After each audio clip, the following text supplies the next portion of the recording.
Baseball and the Orioles for MLB.com. Britt, I noticed that Matt Wieters is not in the lineup today for the Orioles. Some thought that he might be playing first base today, possibly against the left-hander Matt Moore. What's the story?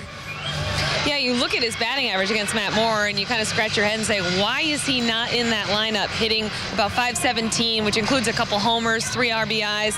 Well, Matt Wieters last night, about the 7th inning, his back started to tighten up. He said it was kind of a struggle to catch those last few innings.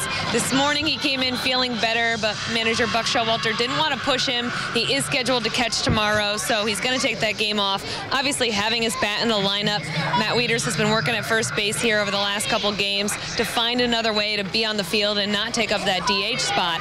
But, you know, they want to be safe. They want to get out in front of these things. And with a guy like Matt Wieters, who's so important to this team, they feel like they've gotten out in front of this. Hopefully it'll only be a day issue, and he will be back in that lineup tomorrow. But it would have been interesting to see him play first base, I think, for the first time up here in his major league career. And he's worked real hard with Bobby Dickerson the last few days. So it's certainly something to keep an eye on. I'm sure once he gets past this back injury, he'll be at first base sometime soon for the Orioles.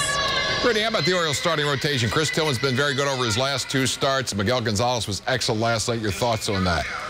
Yeah, real good, Tom. And you look at that ERA over this road trip, it's 4.79. Doesn't really tell the whole story. They've gone 6 or more innings in 4 of their last 5 games. Almost all of those have been quality starts. And then you got a guy going today, Wei-Yin Chen, who's had 6 consecutive quality starts, the longest by an Orioles starter so far this year. So I think if you're going to take anything out of the second half, it's the fact that these guys are going deeper and looking stronger, which is obviously huge for this team down the stretch. We know how well Chris Tillman has pitched in his 2 starts. Miguel Gonzalez last night, that was his longest outing since May.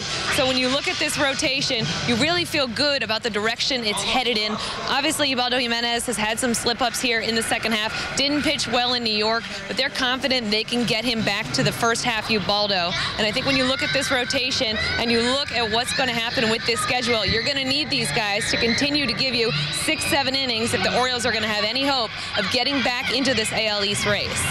How about the next series for the Orioles? They come back home for 7 games, 3 with the Atlanta Braves, and you see that Nick Markakis returns to Baltimore.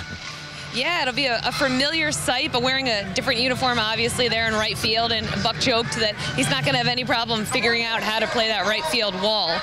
Nick Markakis still lives very local in the York area. His family has been to games still, even though he's obviously with the Braves. So it'll be weird to see kind of what kind of reaction he gets from fans, whether it's positive. Manager Buck Showalter said that he's confident that he's going to get a positive reaction. He said, I know what kind of reaction Nick Markakis is going to get from me, and it's going to be great. Everybody expected him to have a good year. He's having a good year. I think with Nick Markakis, he's been such a big part of this Orioles team, such a well-liked guy. A couple of the Orioles said that they feel like he's excited to be back in Baltimore, excited to see this city and this team again and be back at Camden Yards.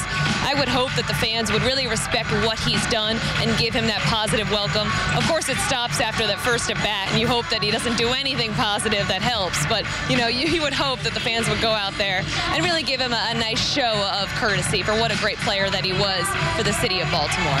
Now, Brittany, there's a lot of noise going on behind you right now inside the ballpark. Tell us about what's going on.